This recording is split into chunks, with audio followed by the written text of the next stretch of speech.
कितने कितने जन्म निकाल दिए माँ ने, कितने जन्म।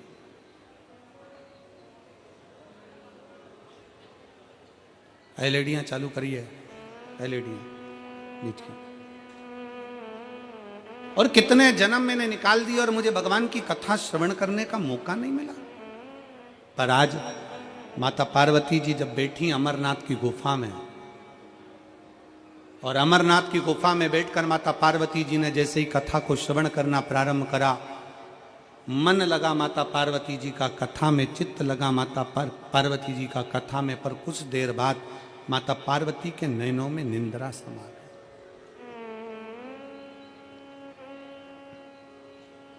पार्वती जी के नैनों में निंद्रा समा गई। और पार्वती जी के नैनों में जैसी निंद्रा समाई तो भगवान शंकर ने, आखिरी में भगवान शंकर ने दोनों हाथ उठाकर जैसे ही जय घोष करा, बोल शिव महापुराण की, जैसे ही जय घोष करा, जय घोष करते से ही पार्वती जी के नेत्र की निंद्रा खुल गई।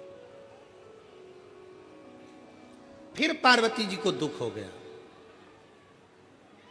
माता पार्वती जी की चित्तवृत्ति में फिर दुख हो गया कि मैं कथा के चलते चलते अपने नैनों को बंद कर कर मैंने विश्राम कर लिया, सो लिया। पर कौन समझाए, कौन समझाए कि मिलता है सच्चा सुख केवल भगवान तुम्हारे चरणों में।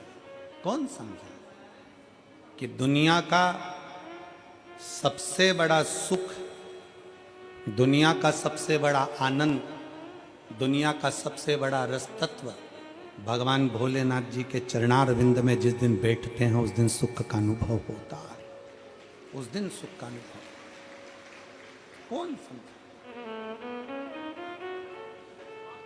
क्योंकि वो क्षमा करने वाला है, वो माफ करने वाला है, वो दुनिया पर कृपा करने वाला है। उसके आश्रित हो जाओ, उसके आश्रित। एक पत्र है,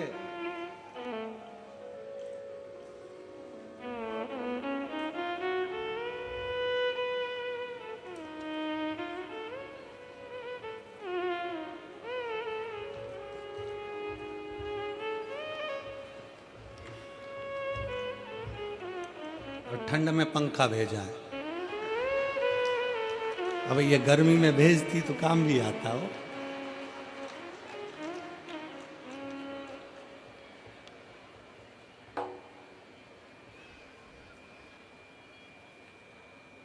अब पहले पत्र के ऊपर की लाइन पढ़ो, फिर मेरे को पढ़ के सुनाओ, फिर मैं तुमको पत्र पढ़ के सुनाऊंगा।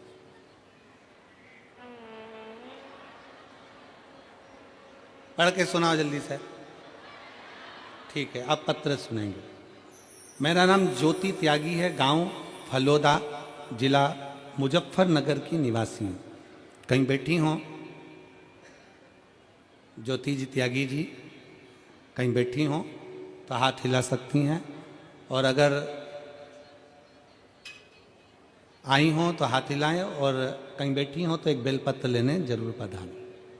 मेरा नाम ज्योति त्यागी है, गांव फलोदा, जिला मुजफ्फरनगर की निवासी हूँ। मेरे पति का नाम सचिन त्यागी है।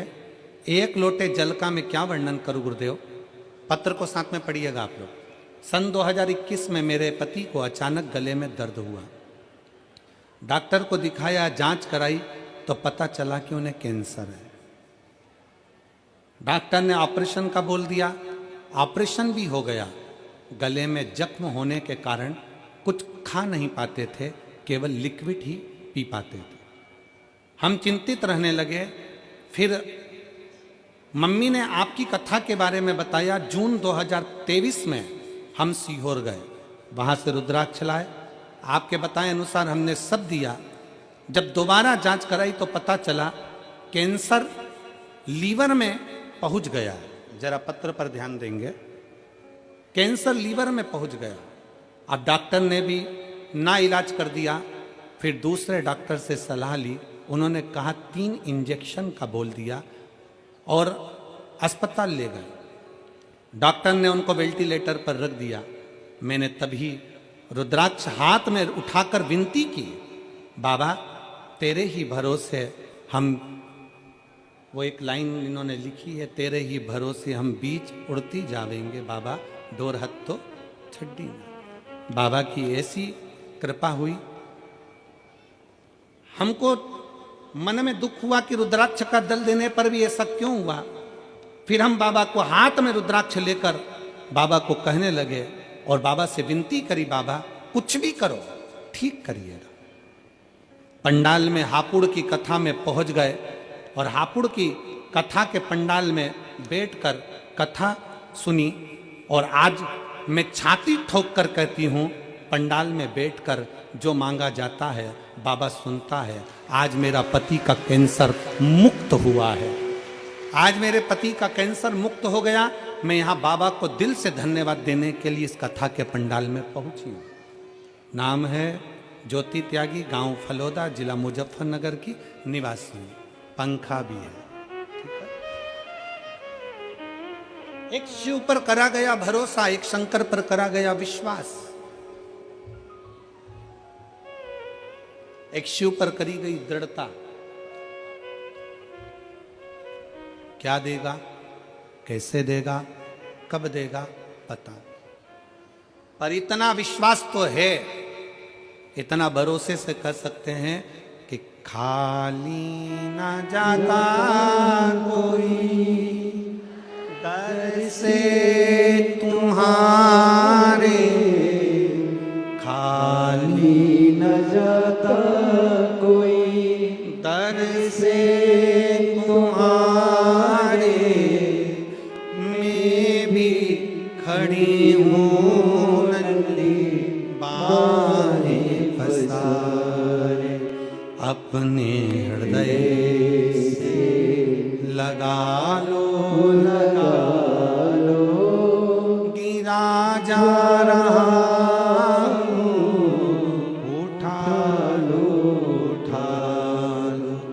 भोले अपने दर से अब तो न टालो, गिरी जा रही हो उठा लो, उठा लो। आप बाबा से अपने मन की बात कहने के लिए आए हो, इस कथा के पंडाल में लाखों की संख्या में पहुंचे हो और विश्वास से कहते हैं कि बाबा 3 महीने के अंदर जो मांग कर जा रहे हो वो देगा जरूर। हम जानते हैं जगह नहीं है पंडाल में, ग्राउंड में कहीं जगह नहीं है, सब भरा पड़ा है, जगह नहीं है, पर विश्वास, भरोसा, दृढ़ता, आपका भरोसा।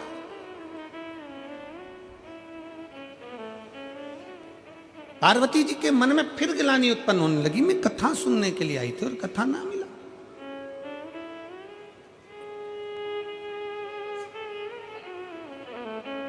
मैं सो गई, निंद्रा लग गई, मेरी चित्तवृत्ति फिर रह गई। जिस दिन 7 दिन में से अगर 1 दिन की भी शिव महापुराण की कथा पंडाल में अगर आपको सुनने को मिल जाए, समझ लेना कि कहीं शंकर जी ने तुम्हारा हाथ पकड़कर तुम्हें खींचने की तैयारी कर ली, कहीं मिल जाए। एक पत्र है, एक तो निवेदन है, ऐसा डिजाइन में पत्र मत बनाया करो। अब क्या क्या पढ़ूं और कहां से शुरू करूं, ये तो उसी में का हाल है। एक व्यक्ति नाई की दुकान पर गया और नाई की दुकान पर जाकर बैठ गया, और जैसे ही नाई की दुकान पर बैठा तो नाई को गुस्सा आ गया, क्योंकि नाई ने देखा कि उसकी खुपड़िया पे केवल 8 बाल थे। इतना गुस्सा आया नाई को, तो नाई गुस्से में पूछा,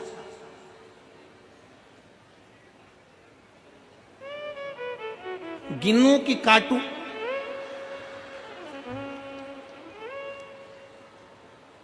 वो व्यक्ति बोला, कलर कर दे। अब तू बोल रहा है गिनूं कि काटूं, तो तू कलर ही कर दे, करो क्या। अब ये इतना बड़ा पत्र, अभी कहाँ से शुरू करूं तुम बताओ। अच्छा, ईमानदारी की बात है, चलो फिर भी पढ़ेंगे, ठीक है। मैं कविता माहेश्वरी, मेरठ गौरीपुरा से हूँ। कहीं बैठी हो कविता माहेश्वरी, मेरठ गौरीपुरा से कहीं बैठी हो तो हाथ हिला सकती हैं। कहीं बैठी हो तो हाथ हिलाइएगा। आप ही हैं? आ जाओ, एक बेलपत्र ले जाना, आ जाइए। मैं कविता माहेश्वरी, मेरठ गौरीपुरा से हूँ।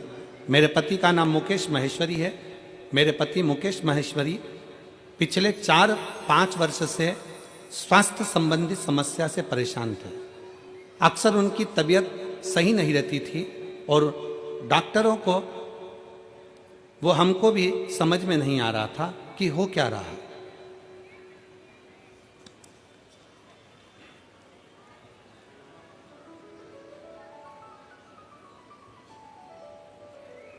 हमें समझ में नहीं आया कि हो क्या रहा है। उनकी तबीयत ज़्यादा खराब होने लगी, जिससे हमारी चिंता बढ़ गई। हमने उन्हें डॉक्टर को दिखाया, तब डॉक्टर ने बताया कि उनकी दोनों किडनी सही से काम नहीं कर रही और उन्हें क्रॉनिक किडनी डिजीज CKD है। डॉक्टर ने तुरंत किडनी ट्रांसप्लांट का बोल दिया। ट्रांसप्लांट का जैसे ही बोला, पर हमारा मन नहीं माना और हम उनको दिल्ली अपोलो अस्पताल में दिखाया। वहाँ भी सारी जांच के बाद डॉक्टर ने किडनी ट्रांसप्लांट का सलाह दी। हालांकि हमने किडनी ट्रांसप्लांट नहीं कराया, हमें हमारे भगवान भोलेनाथ पर भरोसा था और उन्हें डायलिसिस पर रखना पड़ना शुरू कर दिया। महीने में 8 डायलिसिस होते। फिर हमारे किसी मिलने वाले ने हमें बाबा की महिमा का वर्णन किया। गुरुजी के कहे शिव महापुराण की कथा सुनो और आंवले वाला उपाय हमने उसके पूछ कर करा और रुद्राक्ष का जल वाला उपाय करना प्रारंभ करा। बाबा निर्माल लाते, बेलपत्री लाकर भी देना चालू करी।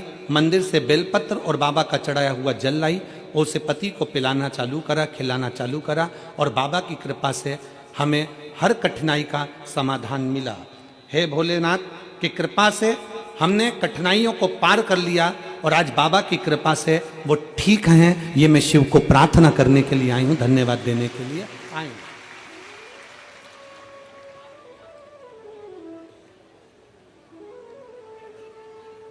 जो डायलिसिस हफ्ते में एक बार होता था, बाबा का रुद्राक्ष का जल पीने से वो डायलिसिस अब महीने में 1 हो गया। मैं बाबा को प्रणाम कर कर धन्यवाद देने आई हूँ कि अब धीरे धीरे डॉक्टर बोल रहे हैं कि किडनी ने काम करना प्रारंभ कर दिया। मैं शिव को नमन करने के लिए, ये शिव तत्व है, ये ओघड़ी है शंभु, ये त्रिकालदर्शी कैलाशी अविनाशी है। एक विश्वास, आ जाओ, एक भरोसा।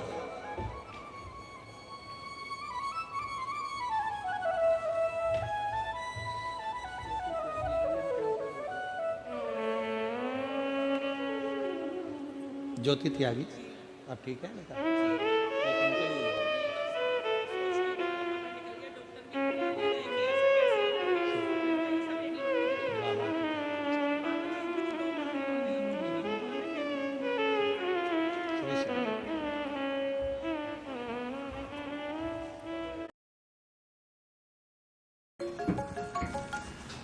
छोटे थे तो माँ प्यार से मूर्ख बुलाती थी, मूर्खानंद।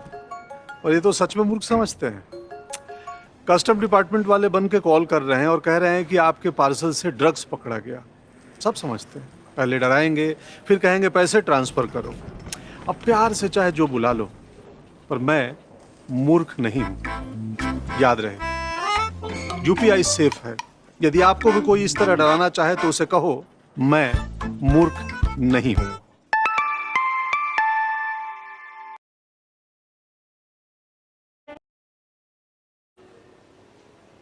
और जब ब्रह्मा जी ने देखा तो ब्रह्मा जी को थोड़ा सा क्रोध आया कि मुझसे बिना पूछे, बिना आज्ञा के, बिना बोले आकर बैठ गए। कम से कम मुझे बोलना तो था,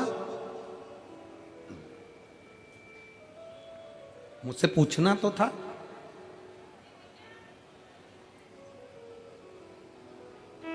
चले। और फिर एक निवेदन बड़े भाव से करेंगे कि बैठो, मना नहीं, पर आज्ञा लेकर बैठो, मना नहीं पर आज्ञा लेकर। आजा बेटा।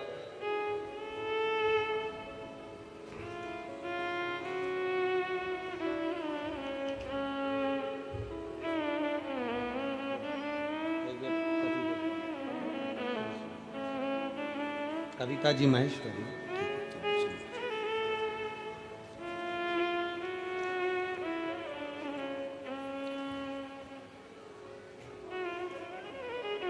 बड़े आनंद के साथ बैठना चाहिए। पर कोई आदरणीय बैठा है, कोई बड़ा बैठा है, कोई सत्कार करने वाला बैठा है, कोई साधु जन है, कोई सन्यासी जन है, कोई तपस्वी जन है, कोई साधक है, कोई उपासक है, उसको भी सम्मान देना चाहिए। भृगु ऋषि वहां से चल दिए।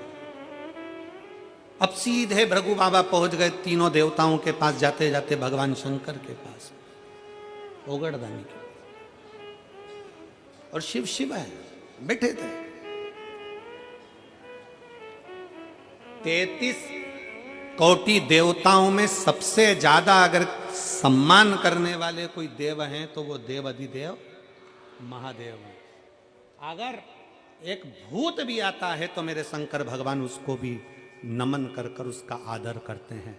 एक कोई पिशाच भी आता है, कोई असुर भी आता है, कोई गंधर्व भी आता है, कोई देवता भी आते हैं, और कोई भगवान शंकर के दरवाजे पर अगर भूत प्रेत गंधर्व अप्सरा असुर किन्नर यहां तक कोई भी आ जाए, भगवान शंकर उसका आदर करते, उसका सम्मान करते।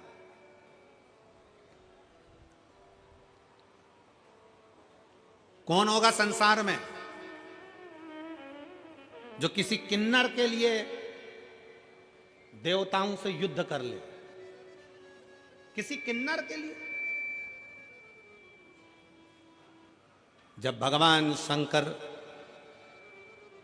अपना अर्धनारीश्वर स्वरूप का दर्शन दिए, ब्रह्मा जी से कहा गया कि तुम सृष्टि को आगे बढ़ाओ, तो ब्रह्मा जी भगवान शंकर के अर्धनारीश्वर स्वरूप को जान नहीं पाए थे। शंकर भगवान ने कहा था कि आधे पुरुष आधे स्त्री बनाना, 4 पुरुष बनाओ तो 4 स्त्री बनाओ, 5 पुरुष बनाओ तो 5 स्त्री बनाओ, 10 पुरुष बनाओ तो 10 स्त्री बनाओ।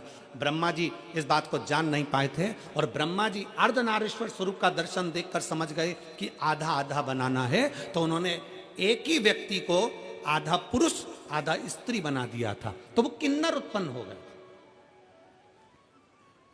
और जब किन्नर उत्पन्न हुए, पूरी पृथ्वी पर किन्नर ही किन्नर दिखने लगे, तब भगवान नारायण भगवान शंकर जी के साथ आ रहे थे, और नारायण ब्रह्मा जी की बनाई सृष्टि को देखकर हंस दिए, और हंसते से ही बोले गजब कर दिया ब्रह्मा जी, तुमने पूरी सृष्टि में किन्नर ही किन्नर कर दिया। जैसे ही भगवान नारायण हंसे, हंसते से ही भगवान शंकर को क्रोध आ गया कि सृष्टि ब्रह्मा जी ने बनाई है और आप उस पर हंस रहे। हे नारायण, भगवान विष्णु, तुम ब्रह्मा जी की बनाई हुई सृष्टि पर हंसे हो, इसलिए तुम्हें भी एक बार पृथ्वी पर जाकर किन्नर बनना पड़ेगा। भगवान नारायण को भी भगवान शंकर ने कह दिया था कि तुम्हें पृथ्वी पर जाकर किन्नर बनना पड़ेगा, तुम्हें पृथ्वी पर जाकर किन्नर बनना पड़ेगा। और शिव महापुराण की कथा कहती है,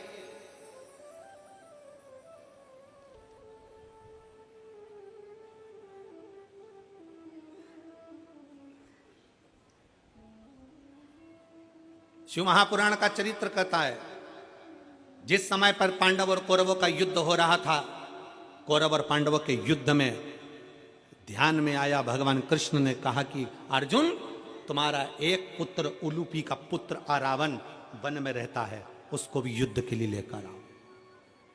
अर्जुन उसको युद्ध के लिए लेकर आ गए, अर्जुन उसको युद्ध के लिए लाए। क्यों? क्योंकि कुरुक्षेत्र की भूमि चंडी की भूमि थी। इस कुरुक्षेत्र की भूमि पर सबसे पहले बलि चढ़ाना थी। और बलि किसकी चढ़ाना है? क्योंकि कुरुक्षेत्र की भूमि ने कह दिया था, चंडी ने कह दिया था, एक बलि कौरव की लूंगी, एक बलि पांडव की लूंगी। कौरवों में से तो 100 थे, उन्होंने कहा एक को देवी देंगे तो 99 बचेंगे, पर पांडव में तो 5 थे, अगर एक भी चले गया तो फिर 4 ही बचेंगे। भगवान कृष्ण ने कहा, अर्जुन तू तेरे बेटे को लेकर आ रावण को लेकर आए, उलूपी के पुत्र को लेकर आए। रावण को लाकर खड़ा कर दिया। रावण को मालूम पड़ा कि मेरी बलि चढ़ना है। भगवान कृष्ण के पास रावण ने खबर कर दी कि द्वारकाधीश से कहना, द्वारकानाथ मैं अपनी बलि चढ़ाने को तैयार हूं, पर मैंने सुना है अगर कोई कुंवारी अवस्था में मर जाता है तो ना उसे नरक मिलता है ना उसको स्वर्ग मिलता है। अगर कोई कुंवारी अवस्था में मर गया, कोई कुंवारा मर गया, तो वो ना तो नरक जाता है ना स्वर्ग जाता है, वो आहूत माना जाता है। हमारे मारवाड़ियों में एक नाम चलता आहूत। आहूत मतलब वो कुंवारा चले गया, कुंवारी अवस्था में चले, उसकी गति नहीं है, ना उसको पिंड मिल रहा है, ना उसको तर्पण मिल रहा है, ना उसको जल मिल रहा है, ना भोज मिल रहा है, वो तड़पता रहता है।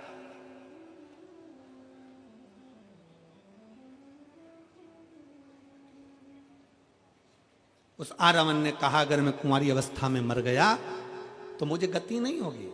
मेरा एक निवेदन है, कल मेरी बलि चढ़ा देना, पर सबसे पहले मेरे ब्याह करा दो, शादी करा दो। अब युधिष्ठिर को लगा आज रात में कहां की लड़की मिलेगी जिससे शादी कराई जाए, लड़की कहां से ढूंढी जाए जिससे विवाह कराया जाए। ढूंढने में लग गए।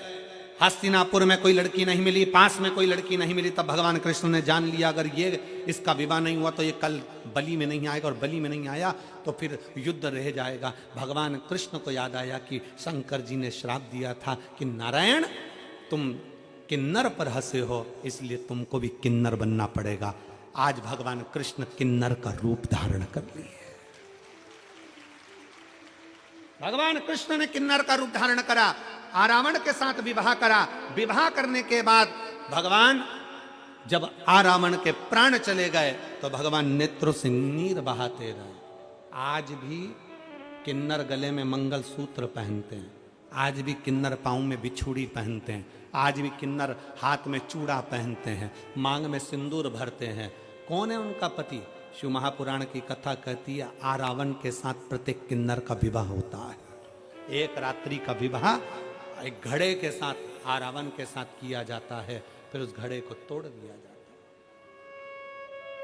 किन्नर का सुहाग अखंड माना जाता है, किन्नर का सौभाग्य। इसलिए हमारे यहाँ मंगल शकुन में, शादी ब्याहों में, बच्चों के जन्मदिन पर किन्नर आते हैं, क्योंकि सृष्टि पूर्ण पहले किन्नर की थी,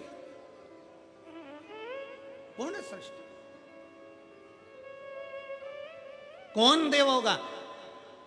देवताओं में 33 कोटि देवी देवताओं में केवल एक देव है, देवादिदेव महादेव, जो सबका सम्मान करना चाहते हैं। भूत भी आया तो उसका भी सम्मान है, प्रेत भी आया तो उसका सम्मान है, डाकनी, पिशाचनी, चुड़ैल, भयंकर आए तो भी सम्मान है, गंधर्व आए तो सम्मान है, अप्सरा आए तो सम्मान है, किन्नर आए तो सम्मान है, सुर आए तो सम्मान है, असुर आए तो सम्मान है। सबका सम्मान किया मेरे शिव जी ने,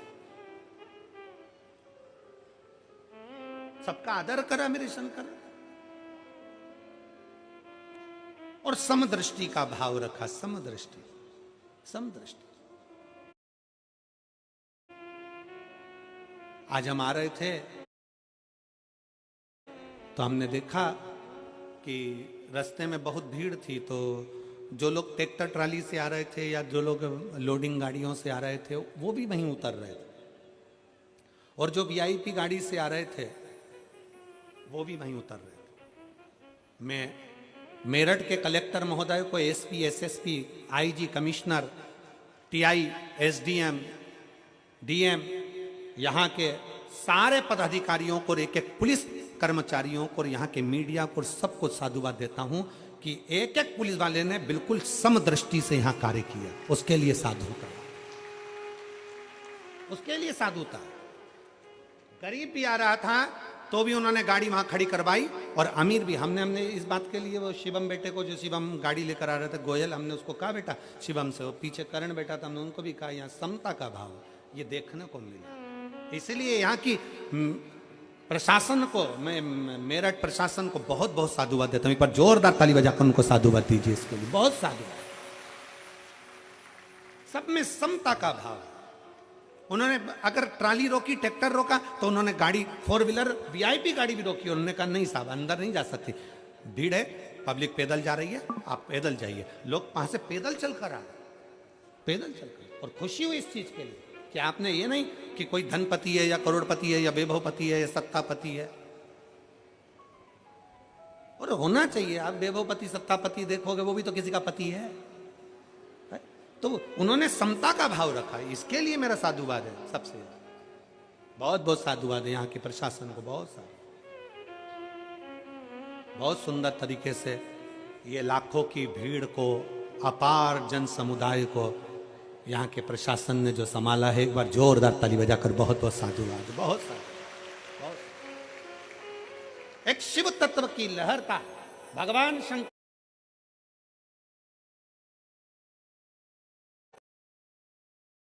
मास पर अमीर भी जाएगा तो सफेद कपड़े में, गरीब भी जाएगा तो सफेद कपड़े में। जहां सबकी शान सम है उसी का नाम सम शान है। बराबर देखता,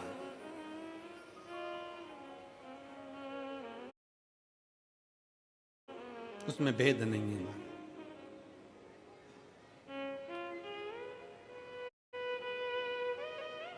भृगु बाबा आए, शंकर भगवान के सामने भृगु ऋषि आ गए, और जैसे ही आए भगवान शंकर अपने सिंहासन छोड़ दिए। भगवान शंकर अपने स्थान से उठकर खड़े हो गए, और भगवान शंकर स्थान से खड़े होकर भृगु ऋषि के हाथ जोड़कर कहते हैं, आओ भृगु बाबा आइए, आपका स्वागत है। और जैसे ही भृगु ऋषि पास में आने लगे, शंकर भगवान दोनों हाथ फैलाकर भृगु ऋषि को गले लगाने लगे। भृगु ऋषि को गले,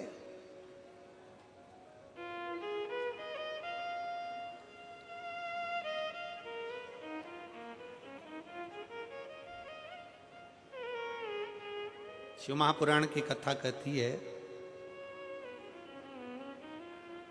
विद्वान से ज्यादा श्रेष्ठ होता है विद्यावान। कौन? जम के बोलो, विद्यावान। तुमने डिग्रियां ले ली, कुर्सी ले ली, पद ले लिया, खूब बड़े विद्वान बन गए, और तुम्हारे अंदर अगर नम्रता नहीं है तो तुम्हारी डिग्रियां वो शून्य के बराबर है। तुम्हारी डिग्रियां शून्य के बराबर है। विद्वान से बड़ा होता है विद्यावान। इसलिए हनुमान जी महाराज को कहा जाता विद्यावान, गुणी अति चातुर, राम काज करीबे को आतुर। हनुमान जी को विद्यावान कहा गया, विद्वान नहीं। हनुमान जी विद्वान नहीं कहे गए। और जिसमें कितने बड़े विद्वान थे, अष्ट सिद्धि नव निधि के दाता, असवर दीन राम रसायन तुम्हारे पास, सदा रहो रघुपति के। कितना विद्वत्ता, अष्ट सिद्धियां उनकी, नव निधियां उनकी, सारा वैभव, सारा धन, सारा ज्ञान, सब कुछ हनुमान जी में था। सब कुछ था हनुमान जी में। फिर भी हनुमान जी के आगे विद्वान नहीं लिखा गया, उनके आगे लिखा विद्यावान। एलईडी वालों उनसे निवेदन है, एलईडी का ध्यान दीजिए थोड़ा।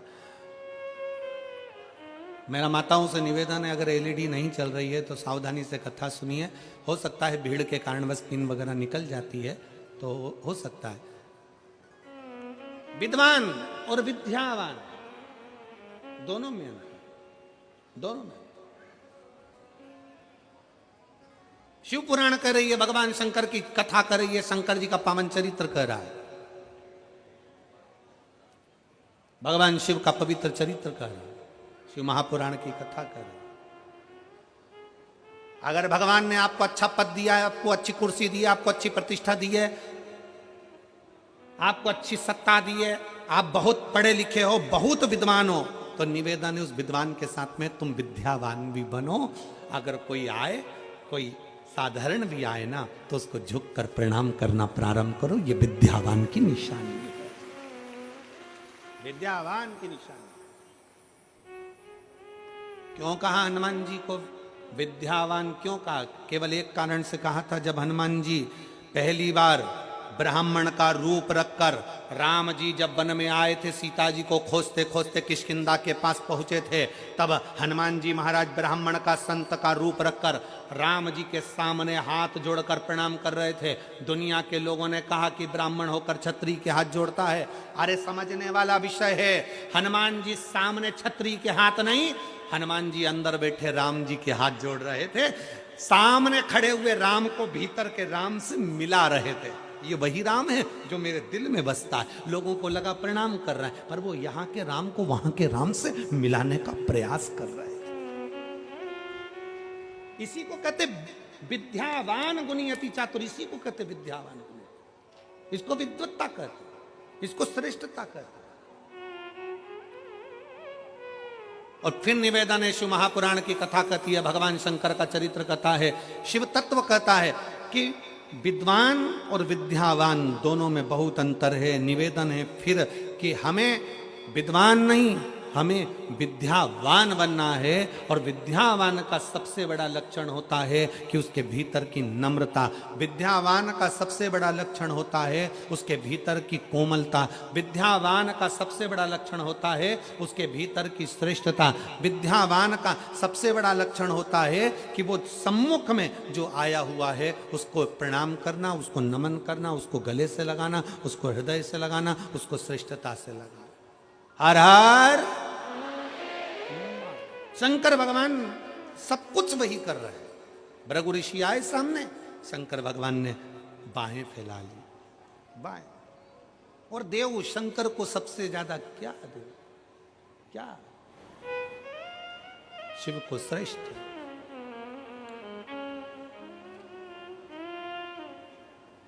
दिल तुझको दिया ओ भोलेनाथ, दिल तुझको ओ भोलेनाथ, ये क्या कर दिया ओ भोलेनाथ, ये क्या कर दिया ओ भोलेनाथ, मेरे ओ भोलेनाथ, ओ भोलेनाथ, मेरे ओ भोलेनाथ, ओ भोलेनाथ, मेरे ओ भोलेनाथ, ओ भोलेनाथ, मेरे ओ भोलेनाथ, ओ भोलेनाथ, दिल तुझको दिया ओ भोलेनाथ, दिल तुझको दिया ओ भोलेनाथ, ये क्या कर दिया ओ भोलेनाथ, ये क्या कर दिया ओ भोलेनाथ। शंभो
तेरे चरणों में ध्यान लगाया, ओ तेरे चरणों में ध्यान लगाया, तेरे चरणों में ध्यान लगाया, मुझे अपना लिया ओ भोलेनाथ, मुझे अपना लिया ओ भोलेनाथ, मेरे ओ भोलेनाथ, ओ भोलेनाथ, मेरे ओ भोलेनाथ, ओ भोलेनाथ, दिल तुझको दिया ओ भोलेनाथ, दिल तुझको दिया ओ भोलेनाथ, मेरा मन हर लिया ओ भोलेनाथ,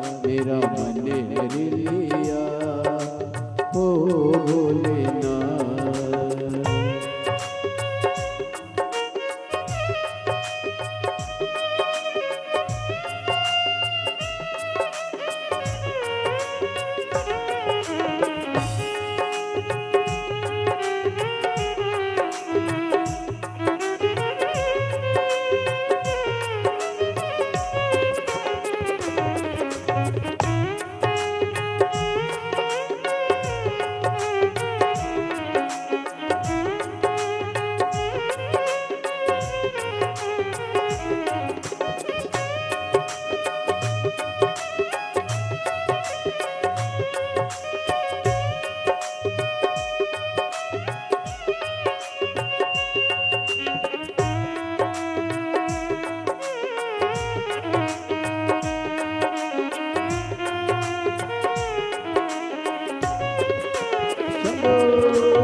तूने ऐसा डमरू बजाया, तूने ऐसा डमरू बजाया, ओ तूने ऐसा डमरू बजाया,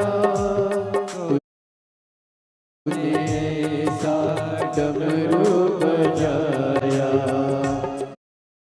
मेरा मन हर लिया ओ भोलेनाथ, मेरा मन हर लिया ओ भोलेनाथ, दिल तुझको दिया ओ भोलेनाथ, दिल तुझको दिया ओ भोलेनाथ, मेरे ओ भोलेनाथ, ओ भोलेनाथ, ओ मेरे ओ भोलेनाथ, ओ भोलेनाथ, मेरे ओ भोलेनाथ, ओ भोलेनाथ, मेरे ओ भोलेनाथ, ओ भोलेनाथ, दिल तुझको दिया ओ भोलेनाथ, दिल तुझको दिया ओ भोलेनाथ, ये क्या कर दिया ओ भोलेनाथ, ये क्या कर दिया ओ भोलेनाथ, मैं तो बैठी थी गंगा किनारे, मैं तो बैठी थी गंगा किनारे, ओ मैं तो बैठी थी गंगा किनारे, तो बैठी थी गंगा किनारे, आके दर्शन दिया हो भोलेनाथ, आके दर्शन दिया हो भोलेनाथ, आके दर्शन दिया हो भोलेनाथ, आके दर्शन दिया हो भोलेनाथ, वो दिल तुझको दिया हो भोलेनाथ, दिल तुझको दिया हो भोलेनाथ, ये क्या कर दिया हो भोलेनाथ, ये क्या कर दिया हो भोलेनाथ।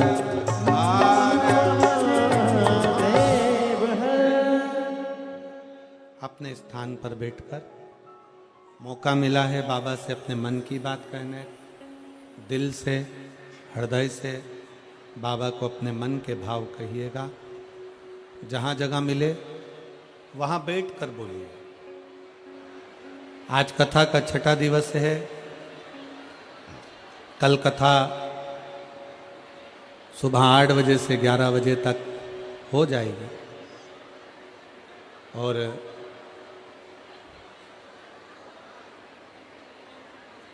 8 से 11 बजे तक कथा कल हो जाएगी।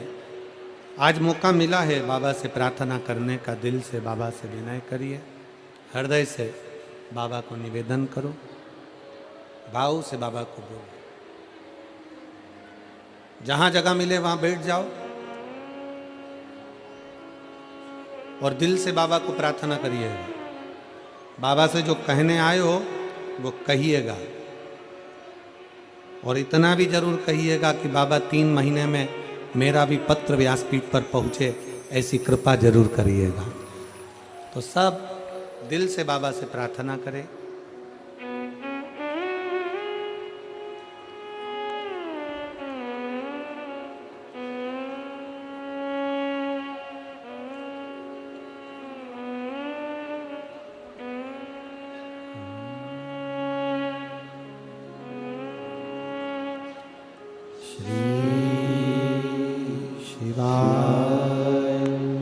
नमस्तु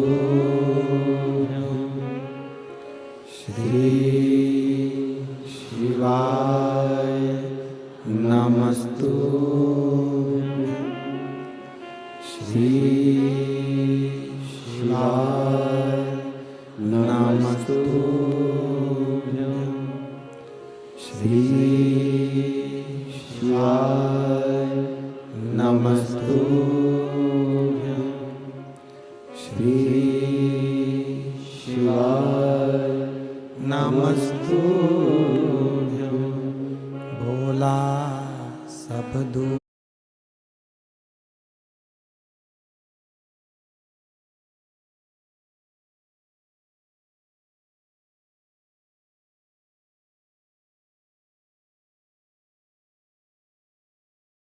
Zoopy.com से अभी ऐप डाउनलोड करो, खेलो लूडो और घर ले आओ करोड़ों के कैश प्राइजेस।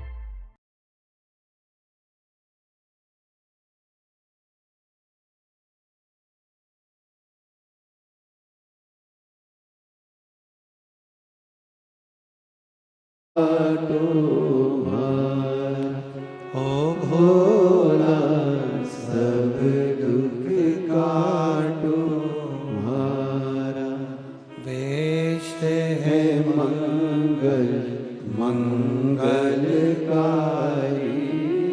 वेश है मंगलकारी, शमशान वासी हमारा,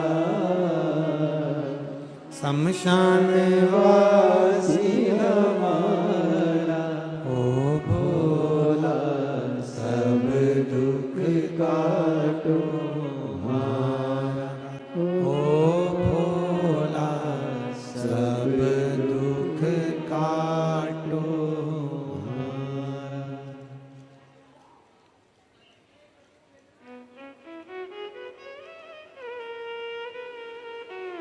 बाबा देवादिदेव महादेव भगवान शिव की कथा कर रहे। भृगु ऋषि भगवान शंकर के सामने जाकर खड़े हो गए। बाबा ने अपनी दोनों भुजाएं फैलाई। बाबा अपनी दोनों बाहें फैलाते। ब्रह्मा जी ने बाहें नहीं फैलाई। और अभी आप आगे कथा सुनेंगे, भगवान विष्णु ने भी बाहें नहीं फैलाई। बाहें किसने फैलाई? जम के बोलो जरा, देवाधिदेव बाप है।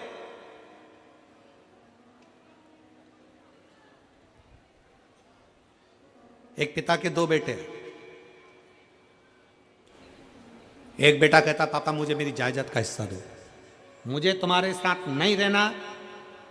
तुम आज की सोच के हो, मैं तुम पुरानी सोच के हो, मैं आज का सोच का हूं, मैं आज के विचार का व्यक्ति हूं, मुझे तुम्हारे साथ नहीं रहना, मेरी जायदाद का हिस्सा दो। अब भी कि अब भी मुझे मेरी प्रॉपर्टी चाहिए।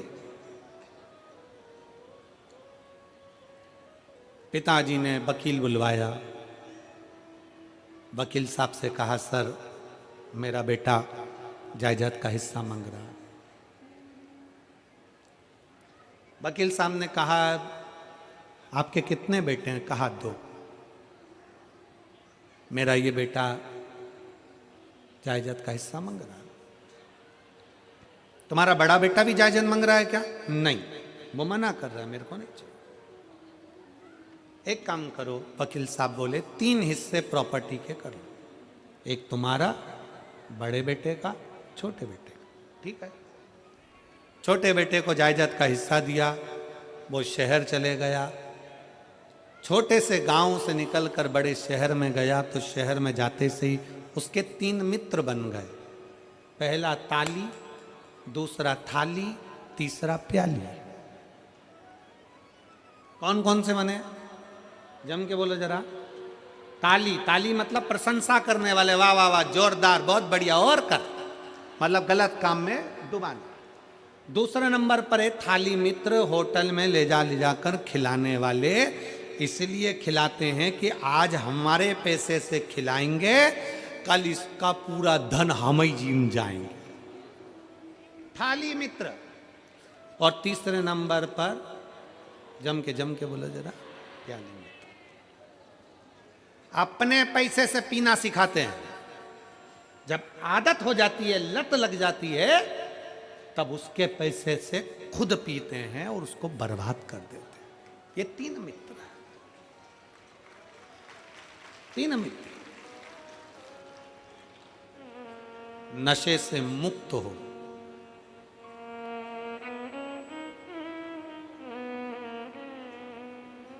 किसके लिए? शराब का नशा छोड़ दो, गांजे का नशा छोड़ दो, चिलम का नशा छोड़ दो, जो व्यर्थ के नशे हैं उसको छोड़ दो, तंबाकू, गुटखा, पाउच छोड़ दो। किसके लिए? सियोर वाले महाराज के लिए नहीं, भगवान के लिए भी नहीं। तुम्हारे जो छोटे छोटे घर में बेटा बेटी है ना, उनको अपने पापा का मुंह देखना है, उनके लिए। घर में जो छोटे छोटे बच्चे हैं ना, आप जब ड्रिंक कर कर आते हो ना, आप जब गलत काम कर कर आते हो ना, तो बच्चे का चेहरा उतर जाता है, मम्मी से चिपक जाता है। पापा ऐसा क्यों कर रहे हैं? पापा ऐसा क्यों कर रहे हैं? बच्चा मम्मी से चिपकता है, दादा से, दादी से चिपकता है। पापा ऐसा क्यों कर रहे हैं? अपने बच्चों के लिए, जो तुम्हारे हैं, प्रिय हैं, उनके लिए। कथा के पंडाल में बैठकर अंदर से, हाँ, हम तुमसे संकल्प नहीं दिलाएंगे, हम फालतू का काम करते ही नहीं है, क्योंकि हम संकल्प दिलाएं और तुम छोड़ो नहीं तो हमारे ऊपर दोष आए, काय को माथा पच्ची करूं। हम संकल्प नहीं दिलाएंगे। आपको अगर अपने बच्चों को अपना मुख दिखाना है और बच्चों की जवानी और बच्चों का विवाह और बच्चों की जिंदगी अच्छी देखना है, तो आज कथा के पंडाल में भीतर एक विश्वास पैदा कर लो कि नशा नहीं करूंगा, शंकर का चढ़ा जल पीऊंगा। नशा नहीं करूंगा, शिव का चढ़ा जल पीऊंगा, उसका फल मिलेगा मुझे। क्यों नहीं मिलेगा? एक पत्र है, इस पत्र में इस बहन ने लिखा, ट्रे बहुत बड़ी है, ठीक है, चाय पीने के लिए दे देंगे तुमको। मैं राजेश, मेरे पति का नाम रंजीत सिंह है, कहीं बैठे हो तो हाथ हिला सकते हैं। मैं हिंडोल, जिला चरखी, दादरी, हरियाणा की निवासी हूं। मेरा फोन नंबर ये है। पत्र को आप लोग एलईडी पर पढ़े, आस्था चैनल पर पढ़े। गुरुजी, मेरी शादी को 23 साल हो गए थे। कितने साल? 23। अब 23 वर्ष में उस बहन से समझना और उस भाई से समझना कि 23 साल में कितने डॉक्टरों के पास गई होगी और कितनों से इलाज करवाया होगा, कितनी बार टेस्ट बेबी करवाया होगा। 1 साल, 2 साल, 5 साल, 6 साल, 10 साल, 12, 15, 16, 17, 18, 19, 20, 21, 22, 23 साल जिसकी शादी के हो गए, 23 साल हो गए थे गुरुजी, किंतु मेरी कोई संतान नहीं थी। ऐसी कोई दवा नहीं जो मैंने नहीं ली, हर जगह से मैंने इलाज कराया किंतु कोई फायदा नहीं हुआ। मैंने पूरी तरह से आस छोड़ दी। अब 23 साल में तो व्यक्ति आस छोड़ ही देगा कि 23 साल में अब क्या बच्चा होना है, संतान अब कहाँ से हो जाएगी। सारी आस छोड़ दी। मेरे पति का ट्रांसफ़र 2021 में तरावड़ी, जिला करनाल, हरियाणा में हो गया। वहाँ पर मैंने एक धर्म बहन बनाई। जो धर्म बहन थी उसकी ननद ने मुझे शिव महापुराण की कथा के बारे में बताया। मैंने आपकी कथा सुनी और शिव जी पर 1 लोटा जल चढ़ाना शुरू किया और पशुपति नाथ के व्रत किए। 16 फरवरी 2022 को मैं सीहोर के रुद्राक्ष महोत्सव में पहुंच गई और आप सबको हमारी तरफ से फिर निवेदन है, 25 फरवरी का रुद्राक्ष महोत्सव है। बन सके एक बार बाबा के उस रुद्राक्ष महोत्सव में अवश्य पधारें और अपने जीवन को धन्य बनाएं। मैं 16 फरवरी को सीहोर रुद्राक्ष महोत्सव में पहुंच गई। वहां से रुद्राक्ष लाई, पानी में रुद्राक्ष को लगाकर उसे शिव जी को चढ़ा दिया करती। मैंने आंकड़े की जड़ का भी बांधी। मैंने सारे संतान प्राप्ति के जो उपाय किए। कुछ समय बाद भोले बाबा ने मेरी ऐसी प्रार्थना सुन ली और 22 जनवरी 2024 को मैं गर्भवती हो गई और बाबा की कृपा से 9 सितंबर को मेरे घर में संतान ने जन्म ले ली। 23 साल के बाद मेरे बाबा ने मेरे घर में औलाद दी है। कितने साल के बाद? 23 वर्ष। तो ट्रे ले जाओ और चाय पियो। लाइन अच्छी लिखी है, आप और हम गुनगुनाते हैं। मुझे भोले बाबा ने बहुत दे दिया है, तेरा शुक्रिया है, तेरा शुक्रिया है। मुझे भोले बाबा ने बहुत दे दिया है, तेरा शुक्रिया है, तेरा शुक्रिया है। ये जायदाद दी है, औलाद दी है, ये जायदाद दी है, औलाद दी है। मुसीबत में हर वक्त इमदाद दी है, मुसीबत में हर वक्त इमदाद दी है। तेरा ही दिया मैंने खाया पिया है, तेरा ही दिया मैंने खाया पिया है, तेरा शुक्रिया है, तेरा शुक्रिया है। मुझे भोले बाबा ने बहुत दे दिया है, तेरा शुक्रिया है। तेरा शुक्रिया ये तेरी उदारता, ये तेरी करुणा, तेरी कृपा से मिला है मुझको।